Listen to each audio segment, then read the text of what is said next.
La extorsión a estudiantes es una de las formas de violencia que afecta a centros educativos y que el Ministerio de Educación y la policía están combatiendo con un programa de seguridad. El próximo gobierno debe estudiar si Ecuador quiere o no seguir siendo un país petrolero. Televistazo le explica en una nueva entrega de los problemas urgentes del país. Los controles en la frontera con Colombia se reforzaron con 1.200 militares que patrullarán por tierra y mar en Carchi, Sucumbíos, Orellana y Esmeraldas. Lo harán especialmente en los pasos ilegales. Los extranjeros no podrán ingresar por las fronteras terrestres norte y sur desde el sábado hasta el lunes por riesgo de atentados, según un decreto presidencial. Los movimientos y partidos políticos han inscrito a 80.000 delegados para realizar el control electoral en 41.000 juntas receptoras del voto este domingo. El presidente Noboa remitió a la Corte Constitucional un proyecto de reforma para que sea obligatoria la prisión preventiva en casos de terrorismo y crimen organizado. Fabricio Colón Pico, uno de los cabecillas de los Lobos, fue sentenciado a 9 años y 4 meses de prisión en su tercera condena. El cierre de operaciones de la USAID ordenada por Donald Trump pone en riesgo el trabajo en el país de cerca de 100 organizaciones que recibían sus fondos. En la tercera entrega sobre las flores ecuatorianas, la técnica de los injertos ha permitido crear flores únicas que ahora seducen a los mercados de Europa, Rusia y Japón. El presidente Trump anuncia un plan para tomar el control de la Franja de Gaza y encargarse de la reconstrucción luego de la guerra. Los gazatíes rechazan la propuesta. El ecuatoriano Piero Hincapié tuvo un buen desempeño en la victoria del Bayer Leverkusen por la Copa de Alemania. Muy buenas noches, amigos. Comenzamos Televistazo Estelar. Bienvenidos. A pocos días de las elecciones, el refuerzo militar en la frontera con Colombia se intensifica. Esta mañana, 40 militares llegaron a Tulcán en el primero de 3 vuelos programados, sumándose hacia los patrullajes en pasos ilegales, donde se ha detectado actividades de contrabando y narcotráfico. Paola Andrade puntualiza los sitios donde también se han reforzado el patrullaje. A las 10 de la mañana, un avión caza de la Fuerza Aérea Ecuatoriana aterrizó en el aeropuerto Luis Mantilla de Tulcán con 40 militares a bordo. Es el primero de 3 vuelos programados para hoy y que traerán en total 120 efectivos para reforzar los controles en la frontera con Colombia. Este grupo será desplegado en patrullajes por pasos ilegales en zonas rurales de Tulcán, especialmente en Urbina, Tufiño y El Carmelo, donde se ha detectado tráfico de drogas y contrabando. La Pintada y Río Carchi, comunidades frente a Colombia, serán algunos de los puntos más vigilados. En Rumichaca también hay despliegue, se inspeccionan cajuelas y compartimentos bajo los vehículos. Conductores y pasajeros también son requisados.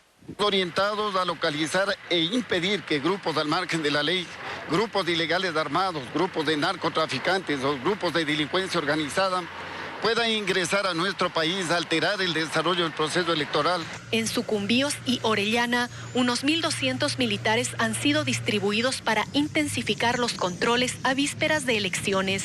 En el cantón Putumayo, los patrullajes fluviales se extienden por el río San Juan y el río Putumayo, abarcando sectores como Sanzaguari, El Palmar y Cantagallo. Aquí también el énfasis se da en los pasos ilegales usados para el contrabando de combustible, mercancía y droga. En Esmeraldas, esta mañana hubo recorridos en el sector de Mataje, punto crítico de la frontera norte. Son operativos simultáneos que intentan cubrir la zona fronteriza de Ecuador, que se extiende por 2.116 kilómetros. En el norte abarca 587 kilómetros, pasando por las provincias de Esmeraldas, Carchi, Sucumbíos y Orellana. En esta última el límite es mayormente fluvial. En el sur, con Perú, son 1.529 kilómetros que cruzan por las provincias de El Oro, Loja, Zamora Chinchipe, Morona, Santiago y Pastaza. Esta última tiene una frontera predominantemente selvática y de difícil acceso. Mientras tanto, el ejército colombiano ha anunciado que también reforzará los controles con operativos en zonas donde se han detectado grupos irregulares.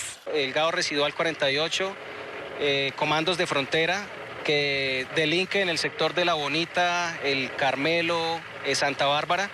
Y por el lado del Chical, Tufiño, tenemos la segunda Marquetalia, columna móvil Iván Ríos, además de pues, organizaciones de crimen transnacional que están en esta parte de la frontera. En la frontera sur, Guaquillas y Arenillas, dos de los puntos más claves, aún no se ha revelado un refuerzo concreto en los controles. Y durante el fin de semana los ciudadanos extranjeros no podrán ingresar al Ecuador vía terrestre. En los pasos fronterizos se mantendrá la vigilancia militar. La disposición es para garantizar la seguridad durante el desarrollo de los comicios. Francisco Garcés explica la orden del gobierno. Entre el sábado y el lunes, las fronteras terrestres estarán cerradas para los extranjeros. La medida es parte de las disposiciones de seguridad establecidas en el decreto firmado por el presidente Daniel Noboa para el proceso electoral. En ellas ordenó que las Fuerzas Armadas controlen los pasos fronterizos con Colombia y Perú. La decisión no alterará el comercio porque las Fuerzas Armadas implementarán medidas para garantizar el paso de mercancías. Hasta la tarde del miércoles, los jefes militares, delegados del Servicio de Aduanas y del Ministerio de Transporte definían las medidas de control a implementar. La disposición es reforzar el control de la documentación de los vehículos de carga que ingresen desde Perú y Colombia. Los que estén regulados y con documentos en regla podrán pasar. La orden presidencial se sustenta en un informe emitido el 4 de febrero por el Centro de Inteligencia Estratégica que detalla posibles amenazas y riesgos de atentados para impedir el normal funcionamiento de los sectores estratégicos y alterar el desarrollo de la elección del domingo. Este riesgo se sustenta, según el gobierno, en la información publicada en Colombia sobre el conflicto entre el Ejército de Liberación Nacional y las disidencias de las FARC en las zonas de frontera. En el decreto, Noboa hace referencia al impacto de la minería ilegal que ha generado en Perú una ola de violencia que a sus ojos puede pasar al Ecuador si no se controla la frontera. El presidente Daniel Noboa envió a la Corte Constitucional un nuevo proyecto de reforma a la Carta Magna. El mandatario propone que la prisión preventiva ya no sea excepcional, sino obligatoria para delitos de terrorismo y también crimen organizado. Patricio Díaz amplía esta información. El presidente Daniel Noboa propone un cambio a la Constitución. Quiere que la prisión preventiva no sea excepcional. Envió a la Corte Constitucional un proyecto de reforma en el que pregunta: ¿está usted de acuerdo que por razones de combate al terrorismo y al crimen organizado, según los casos y condiciones que determine la ley, se establezca la obligatoriedad de la prisión preventiva como medida cautelar de carácter personal? Y expone los delitos sobre los cuales esa medida debe ser obligatoria: terrorismo y su financiación, producción y tráfico de drogas, delincuencia organizada, sicariato, tenencia y porte no autorizado de armas, municiones o componentes de uso privativo de las Fuerzas Armadas o de la policía. Hoy, la prisión preventiva es excepcional y se utiliza para garantizar la comparecencia del acusado en un proceso o asegurar el cumplimiento de la pena. Pero basándose en la Constitución, los jueces priorizan medidas alternativas a la prisión. Lo que intenta es que en los delitos de gravedad y por la situación que vive el país exista una medida que al menos sea más eficaz en el transcurso del proceso penal. Sin embargo, la Corte tiene que dilucidar. El presidente propone que el cambio se tramite por reforma parcial, es decir, mediante 2 debates en la Asamblea y un referéndum. Pero será la Corte Constitucional la que defina si esa es la vía idónea. El organismo deberá tomar en cuenta si esta propuesta no afecta derechos o garantías.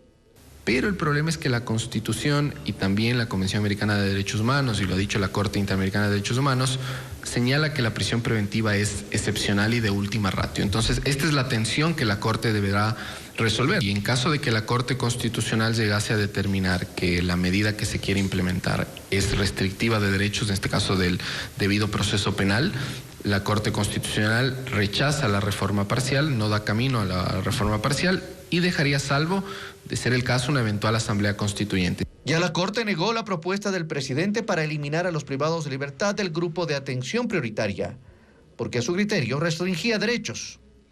En ese caso, la Corte Constitucional se pronunció casi 40 días después de presentada la reforma. La liberación de detenidos por la policía y las Fuerzas Armadas con medidas sustitutivas a la prisión preventiva ha sido la causa de constantes conflictos entre las autoridades del gobierno y la justicia. Francisco Garcés presenta en el siguiente reportaje un recuento de esos casos. El gobierno se propone, vía reforma constitucional, solucionar uno de los problemas que a su criterio es una de las causas de la inseguridad: que los jueces dejan en libertad a los detenidos por casos de crimen organizado y terrorismo. Entre esos últimos casos consta el de alias Chino, detenido el 24 de enero e identificado por las Fuerzas Armadas como un objetivo de alto valor por ser el líder de los Lobos. Estuvo en prisión menos de 24 horas en Manabí porque el juez que conoció la detención rechazó el pedido de prisión emitido por la Fiscalía. Fue detenido con drogas, armas, un explosivo y dinero en efectivo, pero el juez le prohibió la salida del país y ordenó que se presente una vez a la semana. La policía y las Fuerzas Armadas han capturado más de una vez a presuntos delincuentes que los jueces han liberado. Uno de los casos emblemáticos es el de Elvis Zúñiga Girón, identificado como cabecilla de los Tiguerones. Tiene múltiples detenciones desde el 2021 y en el 2023, en una de esas, un juez de Quinindé lo dejó en libertad con medidas sustitutivas. Fue capturado nuevamente a finales de ese año. Es un objetivo de alto valor y se presume que tiene vínculos con disidentes de las FARC del sur de Colombia. Lo mismo pasó con alias Gordo Luis, también señalado como cabecilla de los Lobos. En el 2022 fue liberado con medidas sustitutivas. Pocos días después fue capturado y luego de una última liberación fue detenido en Colombia y enviado nuevamente a prisión en el Ecuador. Es acusado por una serie de delitos que van desde narcotráfico, asesinato, delincuencia organizada y asociación ilícita. Son algunos de las decenas de casos por las que las autoridades han protestado ante los jueces, quienes han defendido sus decisiones porque la Constitución y la ley establecen que la prisión preventiva es la última opción que deben aplicar contra un detenido. El caso Purga llega a juicio para definir si se condena al ex asambleísta Pablo Muentes y otros 12 imputados por delincuencia organizada. La Fiscalía empezó con la presentación de pruebas en su contra. Jacqueline Rodas ha seguido la audiencia.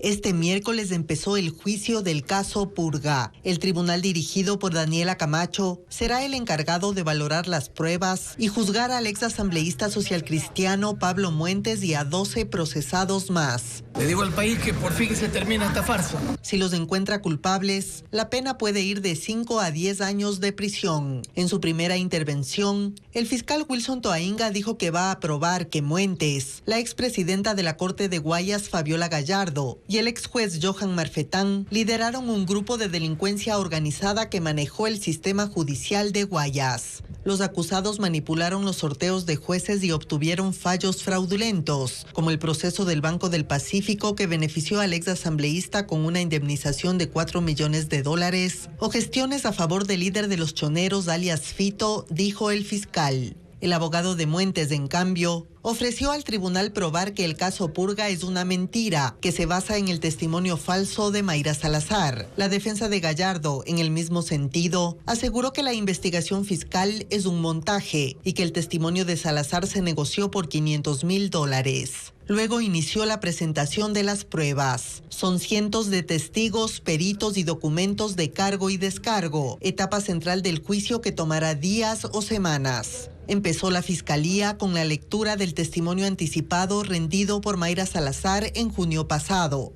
Entonces, la sentenciada en el caso Metástasis incriminó a Muentes, Gallardo y otros jueces de Guayas en la trama delictiva que ahora se juzga.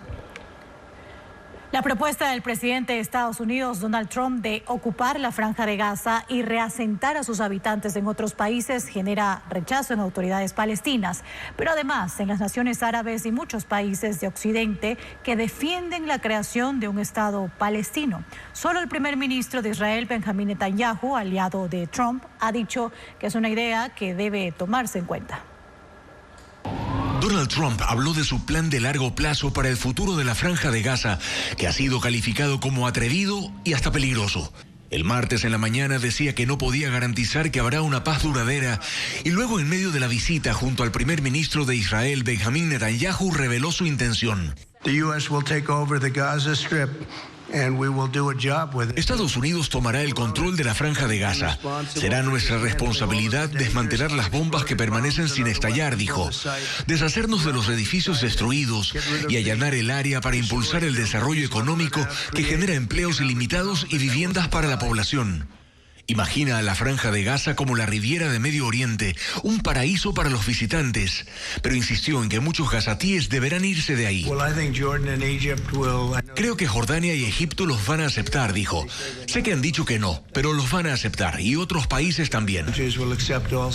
La idea de una Franja de Gaza controlada y transformada por Estados Unidos no disgusta al primer ministro de Israel, quien durante la rueda de prensa en la Casa Blanca dijo: él ve un futuro diferente para ese pedazo de tierra que ha sido foco de tanto terrorismo y lo está analizando con su personal. Podría cambiar la historia y vale la pena explorar esa vía. Pero el resto del mundo no lo ve así, empezando por el presidente de la Autoridad Palestina, Mahmoud Abbas, quien en un comunicado expresa: no permitiremos que los derechos de nuestro pueblo, por los que llevamos décadas luchando y por los que hemos realizado grandes sacrificios, sean violados. Advierte que la Franja de Gaza es parte integral del Estado palestino y en un encuentro con el rey Abdullah de Jordania en Amán, ambos dijeron que una solución de dos estados debe ser la base de cualquier acuerdo de paz en la región. Desde Naciones Unidas, el secretario general Antonio Guterres declaró que el ejercicio de los derechos inalienables del pueblo palestino tiene que ver con el derecho a vivir como seres humanos en su propia tierra. Pero añade: hemos visto cómo la realización de esos derechos se aleja cada vez más de nuestro alcance, mientras que Europa apuesta por que sea el propio pueblo palestino el que tenga la posibilidad de reconstruir la Franja de Gaza. Mientras tanto, habitantes de la Franja de Gaza rechazan las declaraciones de Donald Trump y dicen que no abandonarán su territorio. Aunque el lugar esté completamente en ruinas, lo consideran su hogar. Informa Merlis González.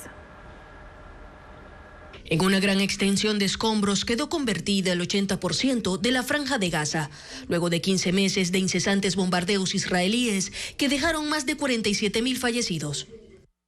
En el norte, en la ciudad de Jabalia, prácticamente no hay edificios en pie. El panorama es similar en la ciudad de Gaza. Hamás tenía ahí sus oficinas de gobierno y centros de operaciones. Todos fueron destruidos. Hay zonas donde algunos edificios resistieron, otros soportaron los bombardeos, pero no la incursión terrestre de las fuerzas israelíes que buscaban a los rehenes de Hamás, como el hospital de Al-Shifa, el más grande de la franja. Israel acusó a los terroristas de usar las instalaciones como escudo para refugiarse en túneles construidos bajo tierra.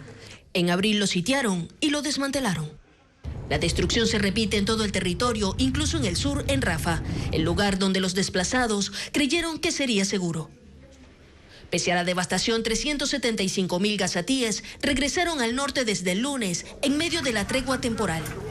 Dicen que aún en ruinas es su hogar. Fue un error marcharnos y ahora somos conscientes de ello. He visto un sufrimiento tremendo, momentos amargos, penurias y hambre donde quiera que he estado. Ahora nos quedaremos aquí, dice esta mujer. Se aferran a las rocas donde hasta hace unos meses estaban sus viviendas. Y sobre la propuesta de Trump de sacarlos de su territorio para que esté bajo control de Estados Unidos, dicen: morir aquí es mejor que ir a cualquier otro lugar, porque no tienes nada después de perder tu tierra, tu país y tu hogar. La población de Gaza es considerada por Naciones Unidas como el grupo de refugiados más antiguo de la historia moderna. Este miércoles hubo otro temblor con epicentro en Morona, Santiago. Se sintió en 22 cantones de 3 provincias. El desprendimiento de la placa de Nazca es la causa de estos últimos temblores ocurridos en Ecuador. Vanessa Robles con el reporte. 22 cantones se estremecieron este miércoles con un nuevo temblor registrado a las 3:21 de la madrugada. Según el Instituto Geofísico, fue de magnitud 4.7 a 143 kilómetros de profundidad. Su epicentro tuvo lugar a 46 kilómetros de Macas, en la provincia de Morona, Santiago. El sismo ocurre un día después del temblor de magnitud 5.1 a 87 kilómetros de profundidad, cuyo epicentro fue a 15 kilómetros de Arenillas, provincia de El Oro, también en la madrugada. Asimismo, el lunes 3 de febrero, a las 11 de la mañana, hubo otro movimiento de magnitud 3.6, con una profundidad de 149 kilómetros. Su epicentro fue a 46 kilómetros de Macas, en Morona, Santiago. Según el Instituto Geofísico, los temblores de Morona, Santiago y El Oro ocurrieron porque esa parte de Ecuador está ubicado sobre la zona de colisión entre las placas tectónicas de Nazca y la sudamericana. Las placas tectónicas son gigantes masas rocosas, que en este caso están a unos 150 kilómetros de profundidad y que al chocar se hunden unos 6 centímetros cada año. Este proceso se denomina subducción. El sismo de Morona, Santiago, que es un sismo profundo, esperamos que no tengan réplicas, ¿no? Normalmente estos sismos tienen muy pocas réplicas. El temblor del pasado viernes, de magnitud 5.5 registrado en Tena, provincia de Napo, con réplicas hasta el domingo, sucedió por otro motivo. Ese remesón ocurrió en el sistema de fallas tectónicas superficiales que se extienden por debajo de la isla Puná, en el Golfo de Guayaquil. Cruza Payatanga, atraviesa Cozanga en Napo, hasta llegar a Chingual, situado entre Imbabura y Sucumbíos, frontera con Colombia. Es decir, abarca una extensión de aproximadamente 500 kilómetros. El sismo del viernes, que ese sí es un sismo superficial, es un sismo de falla tectónica, y ahí sí se generaron cientos de réplicas. Según el informe técnico, no hay heridos ni afectaciones materiales. La suspensión de la ayuda internacional de Estados Unidos pone en riesgo el funcionamiento de miles de programas de ayuda humanitaria, seguridad y también desarrollo económico, entre ellos los de Ecuador, que recibió $305 millones los últimos 2 años para poder financiar 250 actividades lideradas por el gobierno y fundaciones. Adriana Bermeo con más detalles de este tema. Estados Unidos suspendió la ayuda internacional canalizada por la USAID a Ecuador y al resto del mundo. El presidente Donald Trump decidió poner en pausa los desembolsos por 90 días y hacer una revisión exhaustiva de los programas y el dinero que se estaba entregando. En un comunicado compartido por el Departamento de Estado se indica que Estados Unidos ya no va a repartir dinero a ciegas sin una contrapartida para el pueblo estadounidense. Como consecuencia, más de 10.000 programas que recibían recursos de ese país se cerrarán o disminuirán. En el caso de Ecuador, según información del portal Foreign Assistance, entre el 2023 y el 2024, Estados Unidos entregó $305 millones para financiar alrededor de 250 actividades lideradas por el gobierno, fundaciones y organizaciones de la sociedad civil.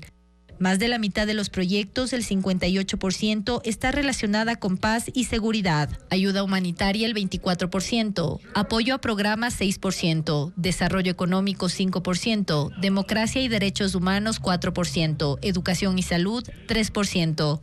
En general, el 75% del total de recursos que se destinaban a Ecuador eran gestionados por la Agencia de Estados Unidos para el Desarrollo Internacional, USAID. Su oficina en Washington permanece cerrada desde el lunes y su futuro es incierto. Extraoficialmente se conoce que en el país son alrededor de 100 fundaciones y organizaciones financiadas por Estados Unidos y cuyo funcionamiento está en riesgo. Televistazo conversó con 5 de ellas, 2 tendrán que cerrar y las otras 3 operarán parcialmente gracias a recursos de otros países, principalmente de Europa.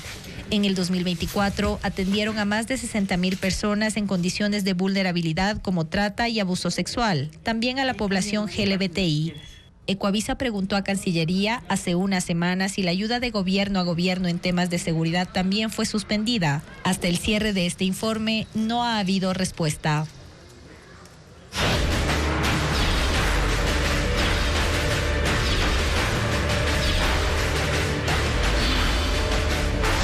Elecciones 2025, la guía de este domingo. 80.000 delegados de organizaciones políticas se han inscrito hasta ahora para hacer control electoral el domingo durante las elecciones en las mesas de votación. Movimientos y partidos podrán hacer observación en las diferentes fases del proceso, incluida también la entrega de resultados. Lo explica a continuación Patricio Díaz. Las organizaciones políticas podrán tener un observador en cada una de las juntas receptoras del voto. Hasta este martes se han inscrito 80.000 delegados. El Consejo amplió el plazo y podrán inscribirse hasta el viernes. No todos los movimientos o partidos tienen la capacidad de tener un representante en cada una de las 41.000 juntas. Uno de los líderes de la Revolución Ciudadana anticipó que tendrán 38.000. Otras organizaciones han planteado uno por recinto o les toca vigilar una parte de ellos de acuerdo a sus posibilidades. Pero además de las mesas de votación, las organizaciones políticas pueden acreditar un delegado para los puntos de escaneo y otro para el centro de digitación de datos. El sistema informático de escrutinio también podía ser auditado. Desde julio pasado podían inscribir delegados técnicos para que revisen cómo se fue consolidando el sistema informático. De las 17 organizaciones nacionales, 8 registraron un representante. Debe entenderse que nuestro sistema electoral a este momento ya está cerrado, de tal manera de que ya no tienen acceso más allá que a simplificaciones. Los movimientos y partidos políticos tendrán acceso a un servidor con las actas ingresadas al sistema para que puedan compararlas con las que recogieron en cada junta receptora. Al ingresar a la página web, todos los ciudadanos o las organizaciones políticas tienen la posibilidad de ver de uno en uno las actas y los resultados, pero en este repositorio les damos la posibilidad de descargarse los miles e incluso la última vez millones de datos en tiempo real. Luego del proceso del domingo, los delegados de las organizaciones políticas también podrán observar las mesas de reconteo en las delegaciones provinciales y hacer un seguimiento de cada fase hasta la proclamación de resultados. La distribución de los kits electorales inició el 31 de enero en 12 zonas de Ecuador que están alejadas. La movilización implica esfuerzos logísticos del Consejo Electoral, pero también de los militares para evitar manipulación. Diego Puente explica cómo avanza ese proceso. La logística inicia en las bodegas de la empresa integradora de los paquetes electorales Mongar, en Pifu, Pichincha. Participan 100 funcionarios acreditados del Consejo Nacional Electoral y militares previamente asignados e identificados. La movilización de 41.600 paquetes electorales tarda una semana y requiere de seguridades físicas y electrónicas para evitar su adulteración. Desde la empresa integradora, a cada paquete se le asigna un número que es constatado físicamente por un funcionario del CNE y un código de barras. Al salir, el código se carga a un sistema digital monitoreado en tiempo real por el CNE. Con custodia militar se sube a los vehículos para llevarlos a las delegaciones provinciales. El convoy posee rastreo satelital que alerta cualquier cambio de ruta. Al desembarcar se revisa que el número y el código coincidan con los de origen.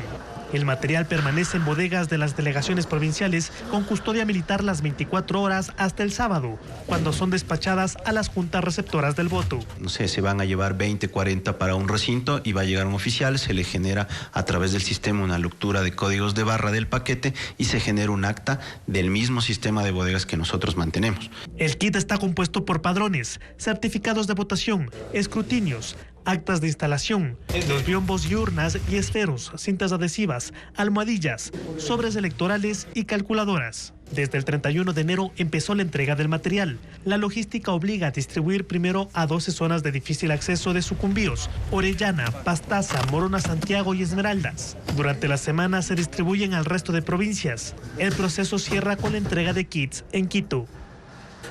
México dio inicio a la movilización de tropas hacia la frontera con Estados Unidos. 10.000 soldados de la Guardia Nacional reforzarán el control para impedir que migrantes indocumentados se acerquen al muro e intenten cruzar de manera ilegal. Ahora, entre México y los Estados Unidos hay dos muros. Uno es la estructura de metal y concreto y las vallas de seguridad que los divide hace décadas. Y otro es el muro humano que ha empezado a consolidarse por un acuerdo de ambos gobiernos. La presidenta de México, Claudia Sheinbaum, accedió a reforzar su lado de la frontera con 10.000 soldados de la Guardia Nacional y esa movilización ha comenzado. Un primer equipo llegó a Hermosillo, luego se trasladará hasta Nogales en la frontera con el estado de Arizona. Otro grupo fue desplegado desde Mérida hasta Ciudad Juárez y también a Piedras Negras, estos dos sitios en el borde con Texas, así como a Tijuana, fronteriza con San Diego en California. Entre ayer y hoy, más de 3.500 uniformados de ese órgano de seguridad pública, que depende de la Secretaría de Defensa Mexicana, tienen asignadas nuevas tareas en el control en carreteras, aduanas y sectores rurales para frenar el tráfico de drogas, especialmente fentanilo, pero además detener los flujos migratorios, impedir que indocumentados lleguen al borde con Estados Unidos, que también refuerza su lado de la frontera con más alambradas, instaladas por miembros de la Guardia Nacional y un mayor despliegue militar, incluso con controles aéreos en la zona del muro. Una de las áreas más sensibles es el borde con Texas. El gobernador Greg Abbott llegó a un acuerdo con el gobierno federal para ampliar las facultades de la Guardia Nacional Tejana en actividades migratorias, en un pacto con la Agencia de Protección Fronteriza. Ahora pueden arrestar a personas que ingresen ilegalmente e iniciar el proceso para su deportación. El Departamento de Seguridad de Estados Unidos indicó que se han hecho más de 8.700 arrestos de indocumentados y han deportado a casi 6.000 personas desde que el presidente Donald Trump asumió el poder. El gobierno asegura que todos los detenidos enfrentan acusaciones por delitos graves.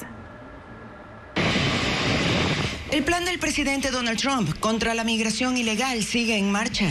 Y este martes, la directora del Departamento de Seguridad Nacional de Estados Unidos, Kristi Noem, publicó fotos del primer vuelo de indocumentados hacia la base de Guantánamo en Cuba. Iban esposados de pies y manos. Las autoridades estadounidenses sostienen que son miembros de la violenta pandilla venezolana, Tren de Aragua. Se prevé que las próximas semanas también lleguen los primeros 5.000 inmigrantes, retenidos por las autoridades en El Paso, Texas, y en San Diego, en California. Trump ha dicho que planea enviar hasta 30.000 personas, aunque las instalaciones de la base no cuentan con la capacidad para albergar a esa cantidad. Por ello, el Pentágono anunció que se instalarán 50 tiendas de campaña dentro del recinto. El Departamento de Seguridad Nacional estadounidense informó que agentes federales han arrestado a más de 8.700 indocumentados y deportado a 6.000 personas de 121 países, que enfrentan cargos como homicidio, tráfico de personas y narcotráfico. En promedio se realizan más de 600 arrestos de migrantes por día, desde que el republicano asumió el cargo el 20 de enero. El Servicio Postal de Estados Unidos restablece la recepción y distribución de paquetes llegados desde China y Hong Kong. Desde ayer había suspendido ese trámite hasta establecer un mecanismo de control efectivo en el cobro del arancel del 10% impuesto por Donald Trump a los productos chinos que ingresen al país. Esa oficina de correos es la única que interrumpió momentáneamente el servicio, que de haberse extendido amenazaba los envíos mediante aplicaciones como Shein y Temu. El gobierno de Argentina anunció su decisión de retirar al país de la Organización Mundial de la Salud. Lo dijo el portavoz de la presidencia, Manuel Adorni, durante una conferencia de prensa. Este fue un pedido del presidente Javier Milei debido a las profundas diferencias con la OMS. Sostiene que Argentina no va a permitir que un organismo internacional intervenga en su soberanía, mucho menos en la salud. 4 películas forman parte del ciclo de cine turco que inició hoy en el Centro Cultural Puse en Quito. Además, en Guayaquil, la Casa de la Cultura Núcleo Guayas inauguró una exposición fotográfica de Jonathan Sánchez sobre mundos virtuales. Vamos a verlo.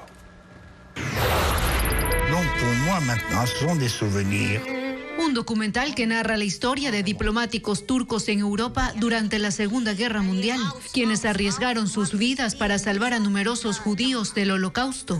Turkish Passport es uno de los 4 filmes que forma parte de la cartelera del ciclo de cine turco organizado por el Centro Cultural Puse en Quito. Las proyecciones gratuitas se realizarán los miércoles de febrero a las 18 horas en el auditorio de este espacio educativo.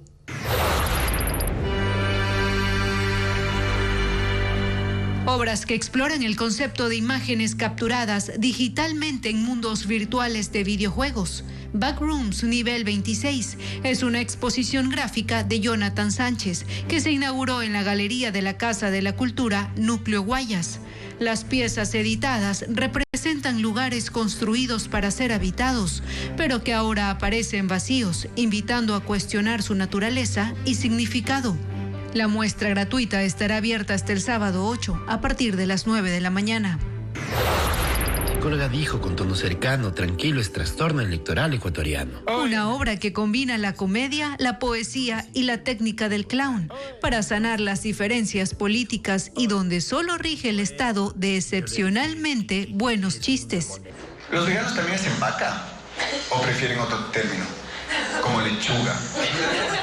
Nuloterapia se presentará en el Teatro Patio de Comedias en Quito, interpretado por Nico Laszlo. Las funciones serán el viernes 7 y sábado 8 a las 20 horas y el domingo 9 a las 19 horas.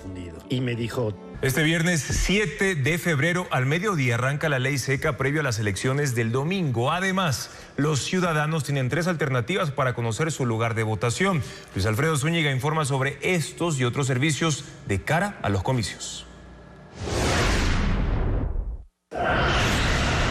La ley seca se aborda en el artículo 123 del Código de la Democracia y establece que 36 horas antes del día de las elecciones no se permite la venta, distribución o el consumo de bebidas alcohólicas.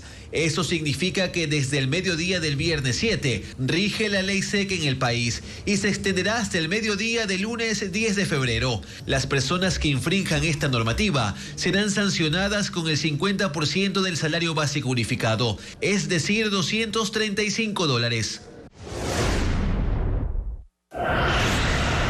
El Consejo Nacional Electoral ha habilitado 3 alternativas para que los 13.7 millones de ecuatorianos facultados para votar puedan conocer el recinto electoral al que deben acudir el domingo. La primera opción es ingresando a la página web del CNE. Se elige la pestaña Consulta tu lugar de votación y se ingresa el número de cédula y la fecha de nacimiento. Se da clic en Consulta y obtendrá la información. Otra vía es descargando la aplicación móvil del CNE. Se ingresa a Elecciones Generales 2025, luego a Consulta tu lugar de votación y se digita el número de cédula. En el caso de no contar con internet, puede hacer la consulta llamando al 238-15-841, de 8 de la mañana a 8 de la noche. Para ejercer el derecho al voto, los ecuatorianos deben presentar su cédula de identidad física. El documento es válido incluso si está caducado. Sin embargo, no se admitirá la cédula digital ni la licencia de conducir. Otra opción para los votantes es presentar su pasaporte, aunque haya expirado. Y los ecuatorianos en el exterior también tienen la alternativa de presentar su documento de identidad consular, sin importar su vigencia. El jueves 16 de enero, Televistazo difundió una nota en la que se informa que la FDA prohibió el uso de colorante rojo tipo 3 y en las imágenes se presentaron partes de una caja y de un producto de P&G. La empresa indica que no utiliza la sustancia mencionada. Lamentamos que partes de esa imagen se haya deslizado en nuestra presentación.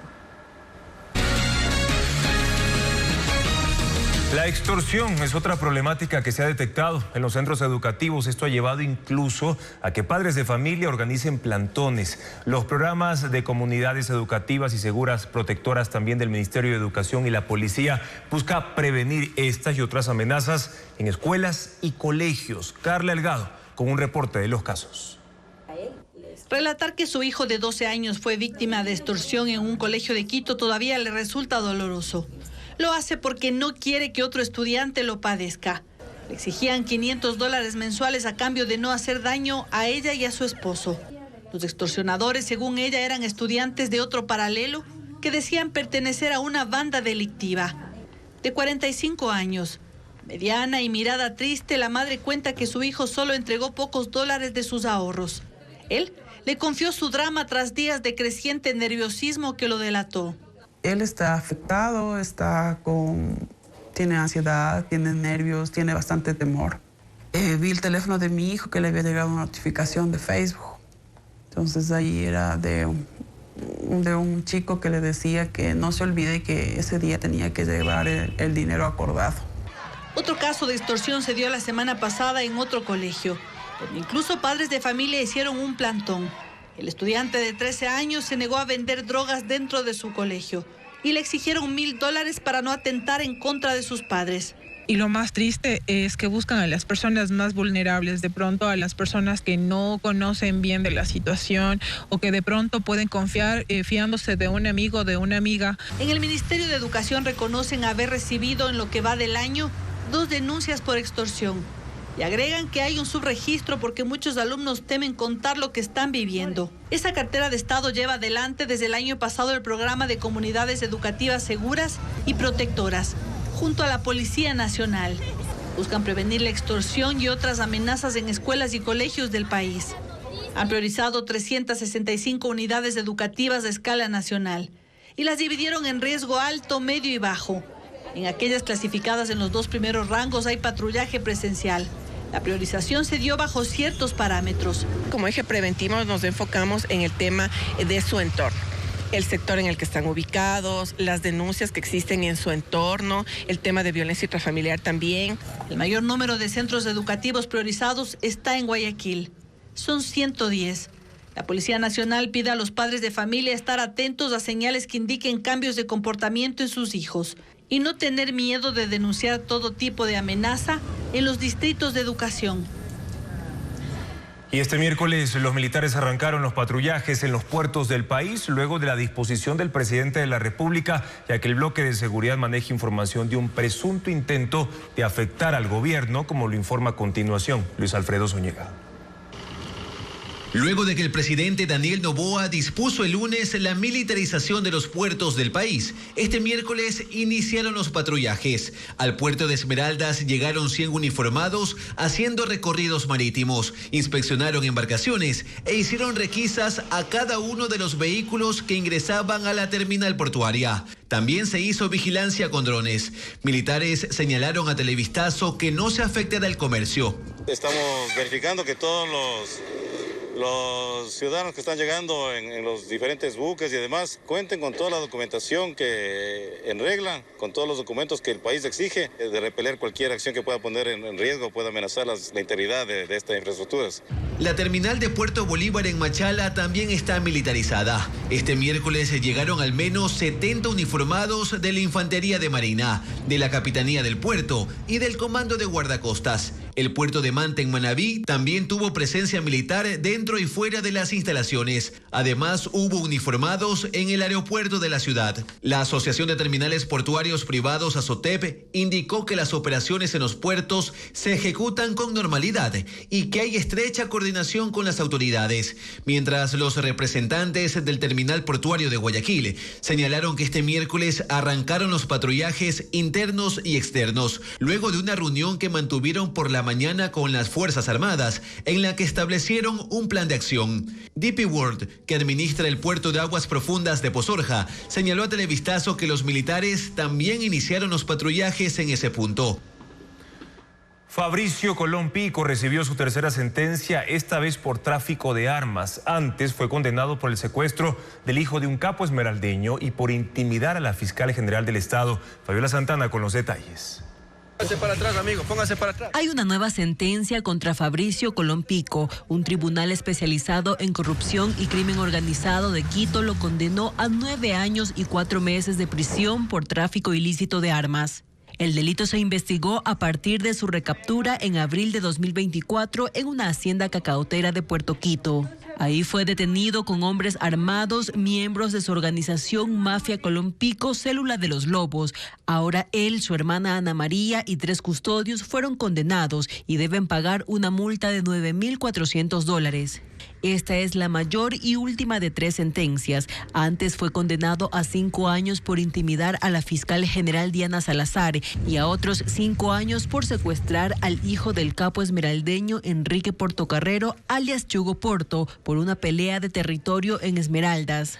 Alias El Salvaje o Capitán Pico fue un delincuente peligroso en la década de los 90, cuando se dedicaba al asalto en carreteras. Llegó a ser uno de los más buscados con 20 procesos abiertos en su contra. Tras su captura en 2012, su nombre se mantuvo con perfil bajo, pero regresó al radar de la policía en 2023 cuando se conoció que hizo un pacto con los lobos. Ahora cumple sus condenas en la cárcel de máxima seguridad La Roca de Guayaquil. Una banda que durante 2 años robó más de 50 cajeros automáticos usando lanzas térmicas fue desarticulada en un operativo ejecutado en la madrugada. Hay 31 detenidos y según la policía delinquían en 6 provincias. Luis Alfredo Zúñiga explica cómo operaban. 201 policías rompieron el silencio de la madrugada en 5 cantones de Guayas y Santa Elena. A las 3 de la mañana tumbaron las puertas de 31 inmuebles como parte del operativo Tsunami.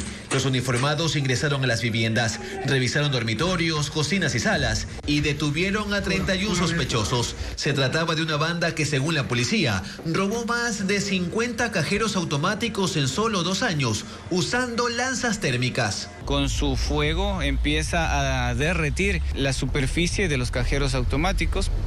Luego de esto tiene una duración entre 3 a 4 minutos nada más. O sea, en 3 a 4 minutos lograban vulnerar el cajero automático. Efectivamente. Y según los uniformados, esta modalidad inició en Chile y en las cárceles se difundió entre presos colombianos y ecuatorianos. Se hallaron 5 lanzas térmicas en los allanamientos. También se decomisaron 11 vehículos, una moto, 30 celulares y 4 radios. El jefe de la policía en la zona 8 señaló que estos delincuentes operaban en 6 provincias y también cometían otros delitos como tráfico de drogas, sicariato, extorsión, robo de vehículos, casas y locales. Los asaltos a los negocios los hacían con camionetas a las que les adaptaron una base con un tubo metálico y con ayuda de otras herramientas. Descolocaban las puertas metálicas de los comercios y entraban. La policía aclaró que los detenidos no operaban con un solo grupo de delincuencia organizada. Con los grupos de delincuencia organizada de todos los sectores, sea Chone Killers, Latin Kings, Lobos, etc. Este operativo ocurrió tras 6 meses de investigación. La fiscalía informó que el perjuicio causado asciende a $3 millones y se les formulará cargos por delincuencia organizada. Un policía en servicio activo también está entre los detenidos.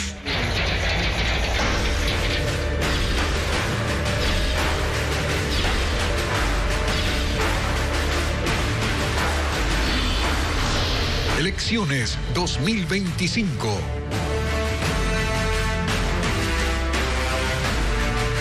A un día de que culmine la campaña electoral, los candidatos presidenciales recorren barrios populares. Esta vez lo hacen de casa en casa para dar a conocer sus propuestas. Diego Cuenca describe las actividades proselitistas de las últimas horas. En las últimas horas, Jimmy Jairala, candidato del Movimiento Centro Democrático, recorrió barrios del suburbio de Guayaquil. Lo hizo acompañado de candidatos a asambleístas, con quienes dio a conocer su propuesta de reducir la jornada laboral a 36 horas semanales. Además, Jairala subió a un bus para participar en una caravana que pasó por sectores del norte de la ciudad. Leonidas Issa, candidato del movimiento Pachacutic, visitó la provincia de Loja para recorrer las comunidades Saraguro. Lo hizo montado en un caballo, en compañía de simpatizantes quienes lo siguieron con banderas de la organización política y lo recibieron con música en vivo. El postulante en sus recorridos ofreció luchar por derechos de los pueblos indígenas y de otros estratos sociales. Juan Iván Cueva, candidato del movimiento Amigo, recorrió Ambato en la provincia de Tungurahua. Lo hizo en una caravana acompañado de postulantes a asambleístas. Desde uno de los vehículos regaló camisetas, gorras y con un micrófono describió parte de su plan de trabajo. Francesco Tabaqui, candidato del movimiento Creo, caminó por barrios del sur de Guayaquil, recorriendo las viviendas una por una. También se trepó a un camión y con otros candidatos de su organización política cerraron su campaña en Guayas, regalando camisetas con la imagen del candidato. Henry Cucalón, candidato del movimiento Construye, hizo una caminata en el sector Cumbayá para conversar con comerciantes y ciudadanos que transitan por ese lugar de Quito, quienes aprovecharon para tomarse fotos y saludar al candidato. El candidato Enrique Gómez del movimiento Suma recorrió Colimes, Santa Lucía y Palestina.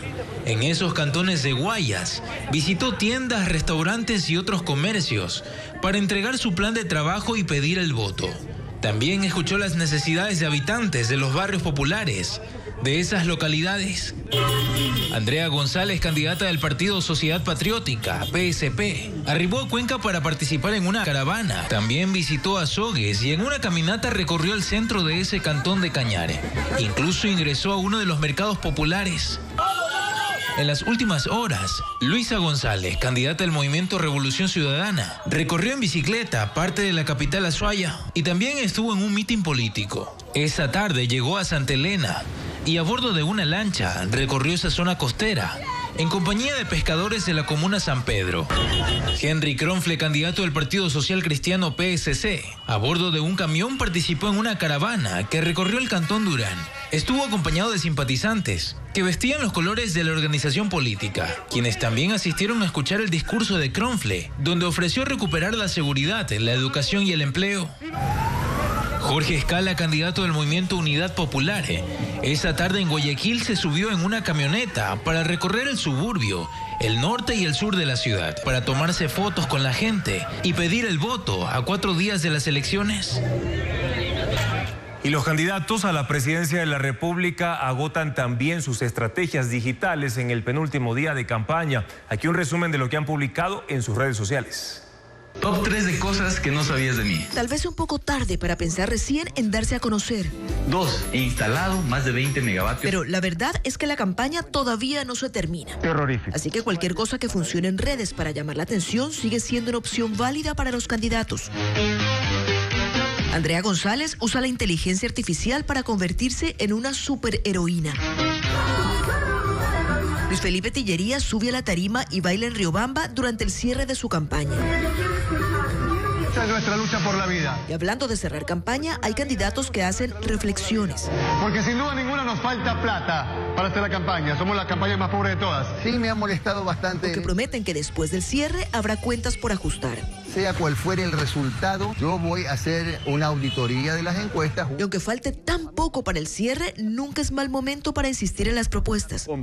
Las aseguradoras privadas darán cobertura a las enfermedades catastróficas. Daniel Noboa suele mezclar en sus cuentas de redes sociales sus promesas de campaña, sus anuncios como presidente y sus recorridos y actos proselitistas. Es que normalmente los candidatos tratan de usar las redes para mostrar todo lo que puedan de su campaña y de sí mismos.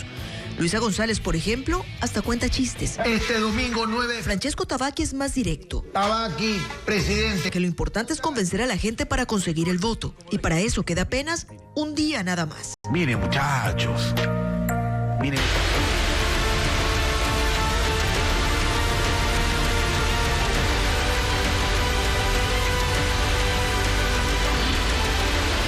Elecciones 2025. Los problemas urgentes del país que esperan al siguiente gobierno.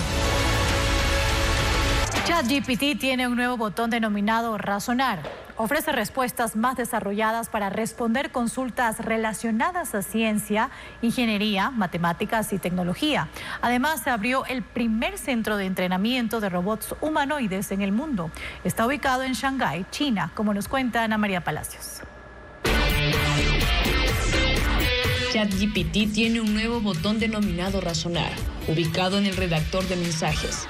Ofrece respuestas más desarrolladas, precisas y detalladas para problemas más complejos. Es gratuito y al pulsar el botón se le indica al chatbot que razone su respuesta. Podría tardar un poco en contestar. Ha sido más usada en consultas relacionadas a la ciencia, la ingeniería, la matemática y la tecnología. En Shanghái, China, se abrió el primer centro de entrenamiento de robots humanoides en el mundo. Prepara las máquinas para que realicen distintos trabajos en almacenes y fábricas, para ahorrar tiempo en tareas repetitivas y para manipular objetos pesados. En el lugar hay 100 alumnos robots, pero esperan llegar a entrenar a 1000 androides al mismo tiempo para el año 2027. QuickShare es una herramienta de Google para facilitar el intercambio de archivos entre dispositivos Android. Ha lanzado una nueva función mediante códigos QR, con el objetivo de hacer el proceso más rápido y sencillo.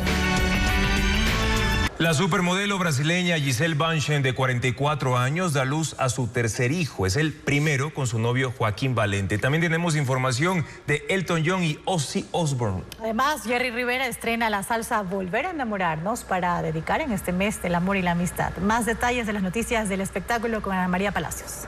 Nació el tercer hijo de la supermodelo Gisele Bündchen, de 44 años. Es el primer bebé con su novio Joaquín Valente, instructor de Jiu-Jitsu. La pareja fue vista por primera vez en noviembre de 2022, poco tiempo después de que la brasileña finalizara su divorcio con el jugador de la NFL Tom Brady.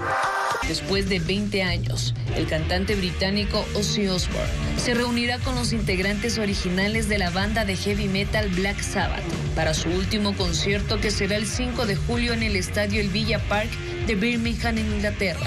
La agrupación, formada en 1968, es considerada una de las más influyentes de la historia del metal.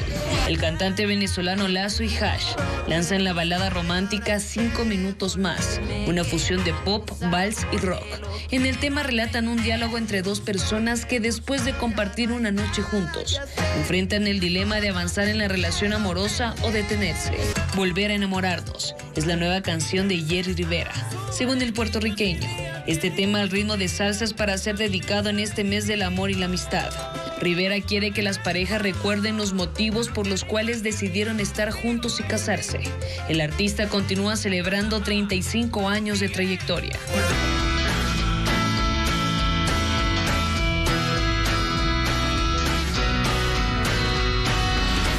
Flores, embajadoras del amor. Transformar rosas comunes en creaciones excepcionales, combinando colores y formas que rompen con lo convencional. Estas flores con pétalos y diseños inigualables son fruto de una técnica que une precisión pero también creatividad, conquistando mercados internacionales con su belleza y singularidad. Patricio Vera nos cuenta más.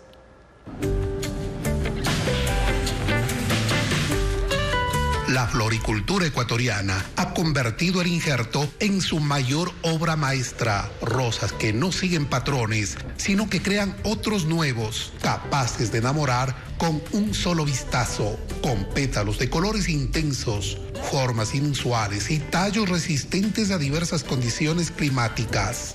Estas variantes de exportación son el resultado de un delicado proceso de injerto que combina ciencia y creatividad. Todo comienza con una rigurosa selección de plantas en las fincas. Una vez identificadas, se procede a limpiar el tallo y realizar un corte en forma de T, donde se inserta el brote de otra variedad. Este injerto se cubre cuidadosamente con cinta plástica de jardinería y tras 120 días, los floricultores observan los primeros resultados. Después de injertar las variedades, también se vuelve a hacer una selección de qué plantas sí pegó el injerto, qué plantas no pegó el injerto. En caso de que no haya pegado el injerto, se puede optar por una reinjertación o por una adición de hormonas. Es así que de un tallo que parece común nace una flor que rompe las reglas. Los injertos se realizan principalmente con variedades de rosas de colores primarios, las más demandadas durante la época de San Valentín en mercados de Estados Unidos, Rusia y Japón. De esta forma, la combinación de la Freedom, conocida por su intenso rojo, con la tara de tonalidades amarillas, da lugar a la sorprendente Silantoy, un amarillo vibrante, y sus bordes se decoran con un llamativo rojo. La Blush es el resultado de unir la Freedom con la Spray, logrando pétalos que alternan bordes rojos y un suave rosado en el resto. Tiene 45 pétalos y alcanza un elegante tallo de 80 centímetros. La Esperance, un ejemplar blanco con delicados toques rosados en el centro de los pétalos, surge al injertar la pureza de la Mondial blanca con la Freedom. Finalmente, la Magic Times rompe con los esquemas cromáticos habituales. Se obtiene al combinar la Mondial blanco puro con la Spray rosada. Sus pétalos lobulados forman un botón de hasta 7 centímetros, convirtiéndola en una de las variantes más llamativas. El arte del injerto ha permitido crear más de 450 combinaciones únicas, cautivando la atención de los amantes de las flores. Gracias por su sintonía, amigos. Las noticias regresan a las 5:55. Por cierto, mañana se cierra la campaña electoral. ¿Qué marcó la estrategia de los 16 presidenciables? Lo analizará en contacto directo Caroline Ávila, experta en comunicación política y docente universitaria. Además, ¿Ecuador seguirá siendo un país petrolero o no? Lo responderá Walter Spurrier y dirá qué debe hacer el país para efectuar un verdadero remesón en la historia de ese sector. Amigos, sigan las noticias siempre en ecuavisa.com, información verificada con el sello de Televistazo. Buenas noches.